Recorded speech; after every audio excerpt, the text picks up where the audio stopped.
Bienvenido al proceso de venta. Probablemente puede sonar algo tedioso, algo largo, algo extenso, y en realidad, bueno, sí tiene algo de eso, pero si lo entiendes bien todo el proceso de venta, va a ser más fácil poder llevarlo, poder ejecutarlo, y al momento de que tengas tu cliente y tu cierre, te veas como todo un profesional. Ahora yo te voy a explicar cuáles son las partes importantes del proceso de venta desde el punto cero hasta el punto final, ¿sí? Vamos a empezar en el proceso de venta, el punto cero. El punto cero es antes de arrancar, ¿qué tenemos que hacer? ¿Sí? Como ya lo hemos dicho, lo hemos repetido y lo hemos recalcado, captación. Ahora, esta parte de captación que debe llevar los tres elementos, que quiere decir la autorización, la firma y la comisión pactada. Una parte importante aquí es tener los documentos de esa propiedad al momento de captar, ¿sí? Si en la venta tú eres quien tiene la propiedad, es importante que desde el inicio sepas y veas que esa propiedad tenga todos los elementos.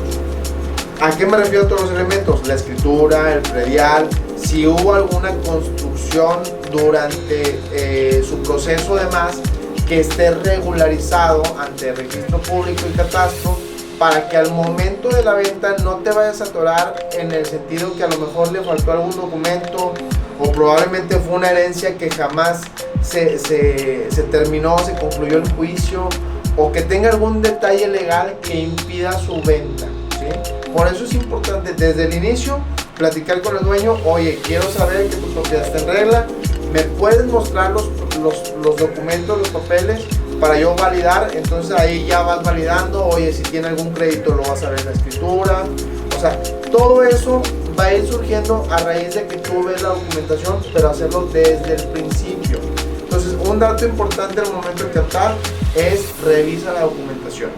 Punto número 0. Otro dato importante al momento de captar es genera una estimación de valor. ¿Por qué generar una estimación de valor va a ser importante? Porque una estimación de valor te va a dar el precio, ¿sí?, que está, o el precio o el valor del mercado, para que en la venta sea un valor que va a ser atractivo y la vas a poder vender a un buen tiempo, y no va a ser una propiedad que vas a tener ahí por meses, inclusive años, porque está fuera del valor del mercado, y a lo mejor conocer el proceso de venta de nada te va a servir. Número 2. Recuerda que las captaciones te traen clientes, ¿sí? Y esos clientes, bueno, se convierten en llamadas. Las llamadas hay que convertirlas en recorridos, los recorridos en separaciones y las separaciones en cierres. Este proceso, llegar del punto 1 al punto 2, del punto 2 al punto 3, del punto 3 al punto 4, es lo mismo que haces en una renta. La diferencia aquí es que vas a cobrar más dinero, y es ahí donde se pone interesante. Otra cosa que tú tienes que valorar en el proceso de venta y conocer es la documentación. Para ello existen algunos formatos que yo te voy a proveer, y vamos a ir indicando, vamos a ir revisando cada una de las cosas que vas a necesitar, tanto del vendedor como del comprador. Ahora, el vendedor, ¿sí?, ¿qué le vas a pedir tanto de la propiedad como de su persona? 1. La escritura completa. La escritura debe estar todas las hojas, por adelante, por atrás, porque en muchas ocasiones a veces se piensa, recuerda que en muchas ocasiones solamente te pasan la primera y la última hoja. Eso no sirve. Requiere la escritura completa, escaneada, legible. Ahora, número 2, vas a requerir el predial, ¿sí? A la hora de la venta te van a pedir el predial actualizado y pagado, ¿sí?, hasta el bimestre o la fecha en que se va a escriturar. Si acaso no lo tiene de inicio, le puedes pedir uno antes para empezar a correr el proceso, y a la hora de que se vaya a escriturar, recuerda que tienes que llevar el documento pagado al día, si no, el notario te puede detener y no te va a permitir firmar. Entonces, dato importante, identificación de la persona. Esta identificación debe estar vigente. Revisa que si es la INE, pues esté actualizada, porque si no es vigente no te van a permitir escriturar. Asimismo puede ser tanto la IFE como el pasaporte o la INE, que actualmente la conocemos de esa manera. Otro dato importante, debes llevar un comprobante de domicilio de no más de 3 meses, el acta de nacimiento y el acta de matrimonio. Estas dos, en algunas ocasiones, algunos notarios, no todos, es según criterio, te piden que sean copias originales, que no tengan más de 6 meses de haberse elaborado. Algunos te lo piden, algunos no, son criterios del notario. Otro dato importante es el RFC, ¿sí? Que ese pues se lo puedes pedir al contador del propietario, o más bien el propietario se lo pide a su contador, o así mismo también le conocen como la cédula fiscal. Ahí vienen todos los datos. Eso es importante para el tema de impuestos que vamos a ver más adelante. Comprobante de agua, el CUR, que el CUR también lo puedes tramitar por internet, solamente tecleas en Google CUR y te aparece cómo lo puedes sacar, es muy sencillo. El comprobante de agua es importante porque si una propiedad que tú vas a vender, sobre todo si es a través de un crédito, no tiene agua, ojo, el banco no la va a aceptar. Si es con recurso propio, adelante, no hace falta. Otro dato importante que también te piden en muchas ocasiones, igualmente cuando sobre todo es a través de un crédito hipotecario, son los planos. Sin embargo, si no los tienes, no te preocupes. Normalmente cuando el banco genera el proceso y manda un valuador, si tú no tienes los planos, bueno, el valuador traza un plano, ¿sí? Eso va a tener un costo menor a los 1,000 pesos y ya te quitas y resuelves ese tema.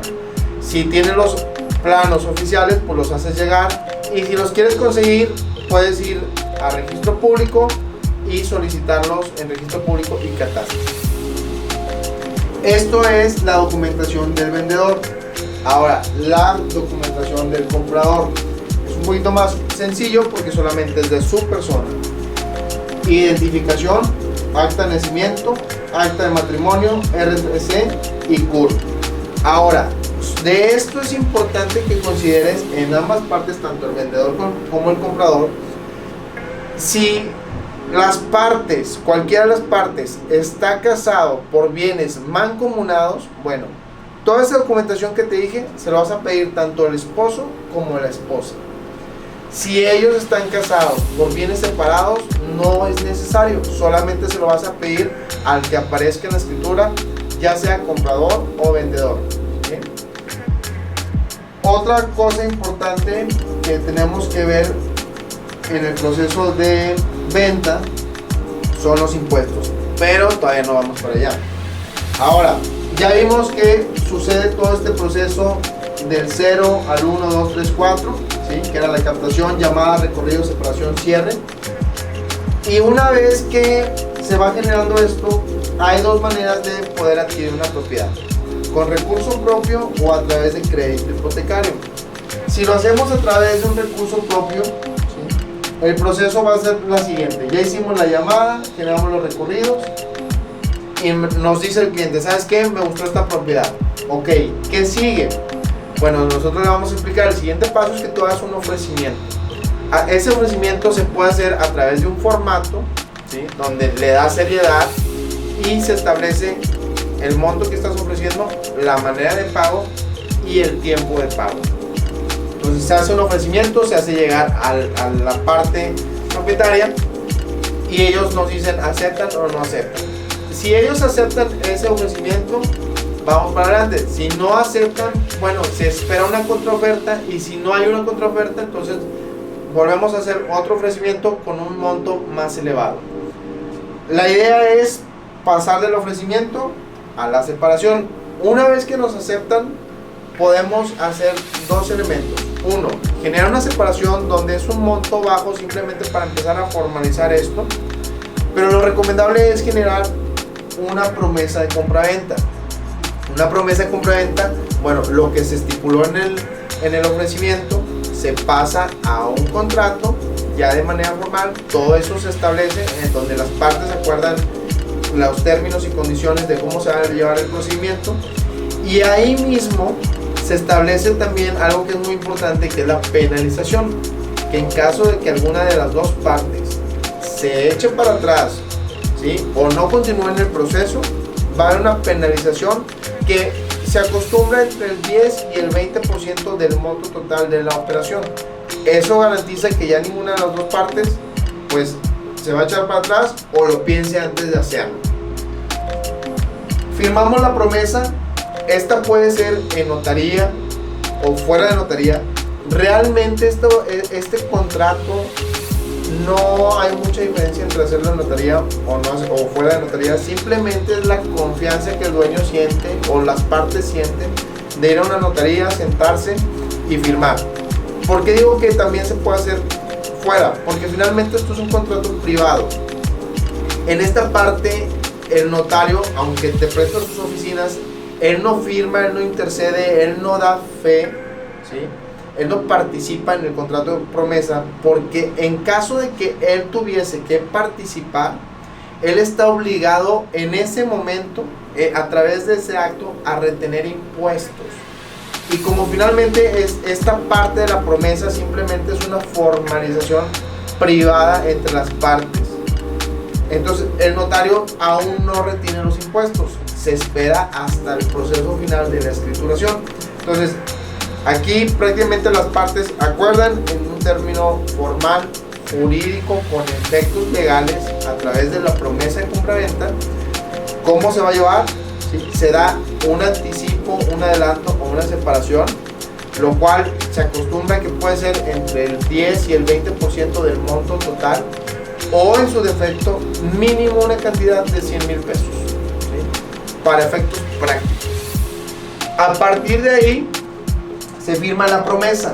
Ahora sí, conteniendo toda la documentación, se lleva a la notaría y el notario genera el prepreventivo, que el prepreventivo prácticamente es una manera de garantizar que si yo estoy comprando la propiedad de otra persona, esa persona no la va a poder vender porque hay un candado, ¿sí?, en registro público o en el gobierno que avisa que yo la voy a comprar y que nadie más durante 45 días la puede comprar, ¿sí?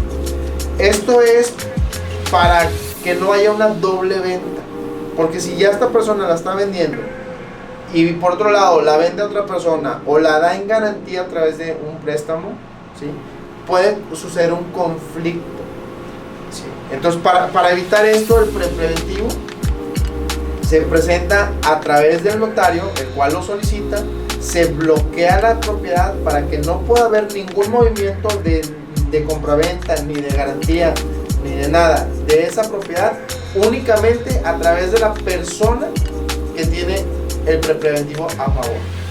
Entonces, una vez teniendo el preventivo, se garantiza la seguridad de la operación de compraventa, y eso puede tardar, depende la temporada, depende las vacaciones, dependen muchos factores, pero puede tardar un tiempo tanto de 3 a 5 días como que puede tardar de 10 a 15 días. Hay muchos factores que intervienen. Ahora, yo te recomiendo que si quieres que esto evolucione rápido, busques y contactes a un gestor. Hay gestores en registro público y catastro que te ayudan a que todo esto avance, ¿sí? Tiene un costo que no es tan gravoso y te ayuda a que el proceso sea más rápido. Entonces generas el preventivo, que puede tardar, pues ya vimos que puede ser variable.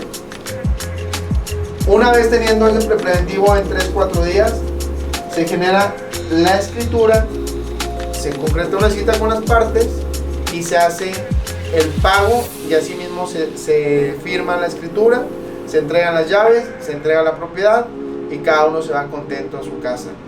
Cobras ya sea ese día o al día siguiente, dependiendo si se ve reflejado el pago, y todos felices y contentos. Ahora, otra manera de generar el proceso de compra-venta es a través de un crédito. ¿Qué sucede con el crédito? Es algo muy similar, solamente cambian algunas partes. En esto se da el ofrecimiento, que ya vimos que si te lo aceptan, pues seguimos; si no te lo aceptan, bueno, hay que negociar ahí un poquito más. También en el ofrecimiento se puede ahora sí estipular qué se queda, qué se va de la casa o de la propiedad. Y Una vez que nos aceptan, podemos generar una separación en señal de trato, en señal de formalización, o lo recomendable, una promesa. Estipulamos ahora sí todas las cláusulas, términos y condiciones que queremos que sucedan en el acto. Se genera el prepreventivo y como proceso del banco, el banco va y manda a un perito evaluador a generar un avalúo. ¿Por qué es este proceso y por qué es importante en la operación? El avalúo sucede en la siguiente forma. Como el banco me va a prestar a mi dinero por una propiedad que va a estar en garantía, que yo le digo que cuesta 4 millones de pesos, él tiene que asegurarse que realmente me va a prestar un dinero que va a estar respaldado por una propiedad de 4 millones. Entonces manda a un experto, el cual determina que efectivamente esa propiedad vale 4 millones. Ahora, si el perito evaluador llega y le dice al banco, hey, esa propiedad no vale 4, vale 2. ¿Qué sucede? El banco no me va a prestar la cantidad que probablemente yo le esté pidiendo en préstamo por esa propiedad. Ahora, ¿cuánto te presta un banco? El banco te presta cuando mucho el 90% del valor de la propiedad. ¿Sí? Es decir, que yo tengo que poner el 10, el banco me presta el 90 y la garantía es la propiedad. Entonces, por eso es importante que el valor que determine el perito a la hora de generar el avalúo corresponda a la cantidad que yo estoy solicitando en el préstamo. Una vez que el avalúo sucede, más o menos va a tardar una semana, máximo 2 semanas en entregarse, y en la notaría están trabajando en el proyecto. El proyecto prácticamente es la escritura, pero en borrador. Entonces se está trabajando el proyecto, este proyecto se manda al banco, se autoriza, y una vez autorizado generamos la cita con las partes, se genera la escritura en notaría, se hacen los pagos y listo, estamos contentos, ¿sí?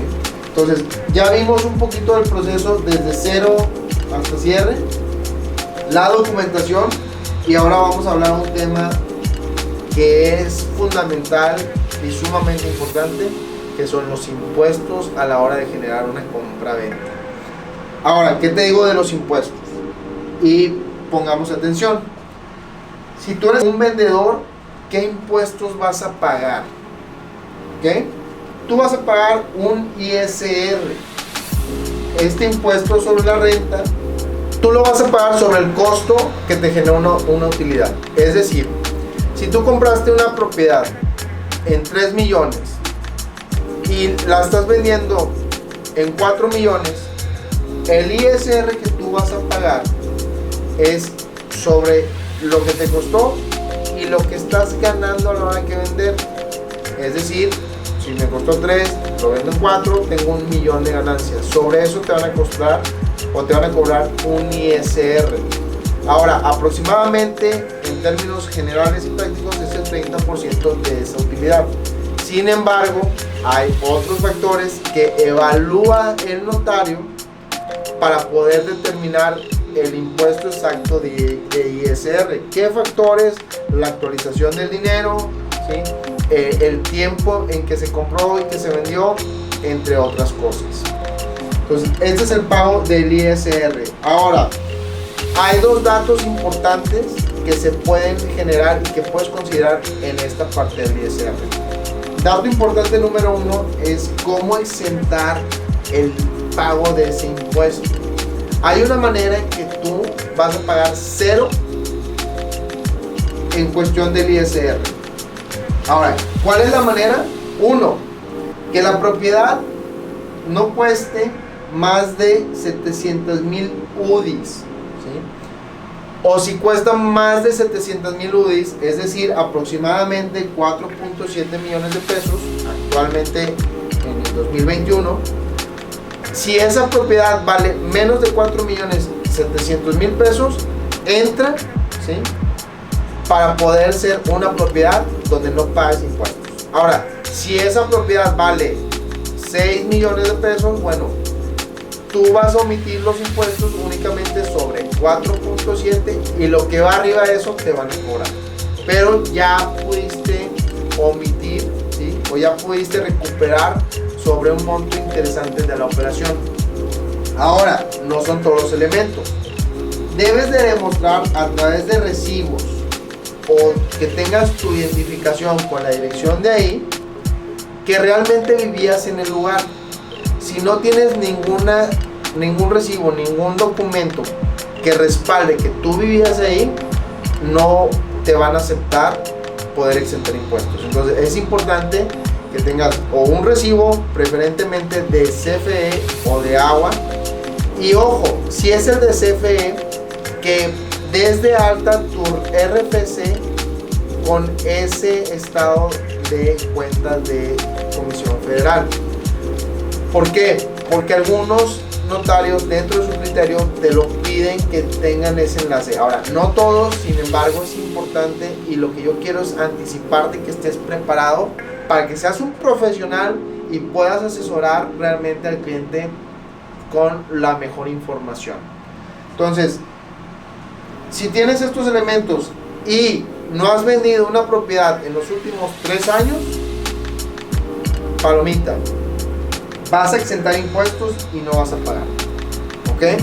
Recapitulando esta parte, que no cueste más de 4.7, que tengas manera de comprobar a través de recibos o de tu INE que vivías ahí, y que no hayas vendido ninguna otra propiedad en los últimos 3 años.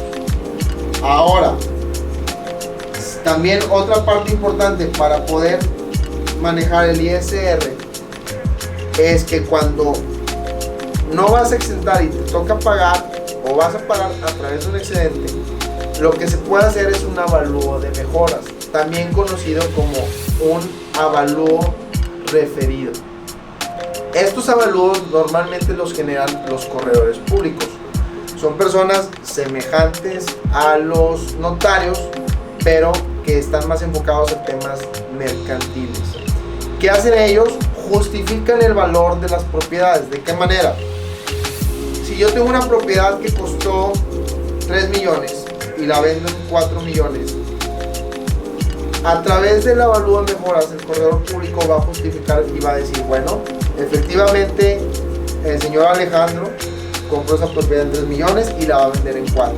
Sin embargo, él como perito evaluador y experto en la materia va a justificar que de ese monto que hay de por medio entre 3 y 4 millones, que es 1 millón de pesos, oye, el señor Alejandro la compró en 3, pero le puso una alberca, le cambió las ventanas, le mejoró las puertas, le hizo una ampliación, y eso costó 1 millón de pesos. Entonces, si yo la compré en 3, le invertí 1 millón de pesos y la vendí en 4, de esa manera voy a justificar que no estoy teniendo utilidad. De esa manera mi impuesto ISR baja considerablemente. Obviamente hay un costo por hacer el avalúo de mejoras, pero es mínimo, ¿sí? Entonces es una manera también importante de poder trabajar el pago de impuestos del vendedor, y eso genera valor, y eso son cosas y parte de lo que cobramos. Ahora, ¿qué impuestos va a pagar el comprador? De entrada va a pagar el ISAE, que aquí en Nuevo León tiene un costo del 3% del valor total de la operación. Además de eso vas a pagar derechos de inscripción en el registro público y catastro y gastos notariales. Esto ronda aproximadamente entre un 4 y 5% del valor total de la propiedad. Esto lo debes de considerar a la hora de comprar para que tengas el dinero y no te caiga de sorpresa al momento en que vas a escriturar y que te digan, oiga señor, muy bien, la operación está concluida, solamente necesitamos que pase a pagar y liquidar, y que no te agarre de sorpresa y no tengas ese dinero. Entonces considera al momento de comprar que además del costo que estás pagando por la propiedad, va a haber un costo por la adquisición de esa propiedad. Otro impuesto que también vas a pagar es el IVA. Ahora, ese IVA es el 16% sobre el valor únicamente de la construcción, no del terreno. Y solamente lo vas a pagar cuando es una propiedad comercial o industrial. Puede ser un local, una oficina o una bodega, una nave industrial, ¿sí? Solamente en esos casos pagas IVA. Cuando es un departamento o una casa, no pagas IVA, está exento de IVA. Y una parte importante también que debes de considerar, que si tú como comprador quieres pagar en efectivo, tienes una suma topada legalmente para poder hacerlo. ¿Cuánto es? Bueno, esta suma consiste en 8,025 UMAS, que aproximadamente en el 2021 estábamos hablando de 719,000 pesos, lo que tú puedes pagar en efectivo sin que tengas ningún problema legal. Ahora, ¿qué pasa si tú pagas, no sé, de una propiedad que estás comprando o adquiriendo en 4 millones, llegas y pagas 2 millones en efectivo? Bueno, estás sujeto a una revisión a través de la ley antilavado de dinero. Y eso es una responsabilidad que tú vas a tener al momento de comprar, porque puedes caer en una investigación y te van a preguntar, oye, ¿de dónde sacaste ese dinero? Y si no tienes cómo justificarlo, bueno, van a empezar a indagar otros temas legales, fiscales, entre otras cosas que no conviene exponer. Entonces, ve la manera siempre de hacer una operación de la mejor manera, que no te vaya a traer ningún problema futuro. Ahora, muchas veces en este tipo de estrategias la gente busca escriturar abajo del precio real. Vámonos a términos prácticos. Yo tengo una propiedad, ¿sí?, que voy a vender en 3 millones, pero en realidad pues la quiero escriturar abajo de ese precio. Y gente que a lo mejor no tiene mucha experiencia dice, no, hombre, escritúrala a un valor catastral. Por lo regular el valor catastral es bajísimo, ¿sí? En este caso digamos que la propiedad en realidad vale 3 millones de pesos, un valor de mercado, un valor comercial, y el valor catastral ronda los 2 millones de pesos. Ahora, yo puedo hacer esa operación y se acostumbra muchas veces que el dinero excedente que no va a estar en la operación se dé por fuera. Sin embargo, en estos casos, para el comprador le afecta. ¿Por qué?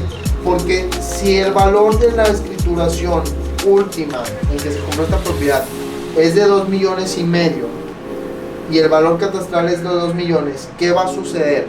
Y pongan atención.